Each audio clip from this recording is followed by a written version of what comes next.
বাড়ির পাশে ঋত্বিকা সেন। হ্যাঁ, দাঁড়াও ঘটনাটা বলছি। তো তার আগে বলি যে আজকে ছিল আমাদের বাড়িতে সরস্বতী পুজো। মানে আমাদের যে এই যে ছোট্ট সরস্বতী, এর আজকে হাতে করি। সরস্বতী পুজোর দিন ওর হাতে করি দেওয়া হয়নি বলে হঠাৎ করেই কালকে আমাদের ঠিক হয় যে আজকে ওর হাতে করি দেওয়া হবে। দেখো, যতটা শান্ত ওকে দেখে মনে হচ্ছে ততটা শান্ত ও কিন্তু না।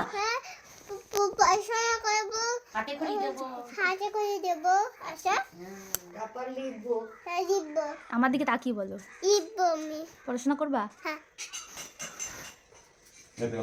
আমাদের ছোট্ট সরস্বতী সকাল সকাল উঠে স্নান করে একদম ঠাকুরের সামনে বসে গেছে। আর এই যে ওর কাকা, যেহেতু ওর বাবা এখন এখানে নেই, কাজের সূত্রে বাইরে আছে, সেই জন্য ওর কাকাই ওর হাতে করে দিয়ে দিই। পড়াশোনা করবি? পড়াশোনা করবি না? বললাম না, যতটা শান্ত ওকে দেখে মনে হয় ততটা শান্ত না। হাতে করি দেওয়ার আগে বলেছে হ্যাঁ পড়াশোনা করবো, হাতে করি দেওয়ার পর বলছে না আমি পড়াশোনা করবো না। তো যাই হোক, ওর হাতে করি কমপ্লিট করে আমরা হুট করে খবর পেয়ে গেলাম যে আমাদের বাড়ির পাশের মাঠে নাকি ঋত্বিকা সেন এসেছে। তো খবরটা আমার বড়ই আমাকে এসে দিল। তো প্রথমে ওখানে চলে গেলাম, গিয়ে দেখলাম তো লোকের লোক। যাই হোক, এখানে ঋত্বিকা সেনকে আমরা দেখে নিলাম, যতটা দেখার ইচ্ছা। আমাদের তো স্বভাব, মানে কোনো সেলিব্রিটির কথা শুনলেই হলো হুট করে চলে যাব দেখার জন্য। তো যাই হোক, ওখানে দেখে যেহেতু আমার শরীরটাও তো ভালো ছিল না, তার জন্য একটুখানি দাঁড়িয়ে চলে আসলাম।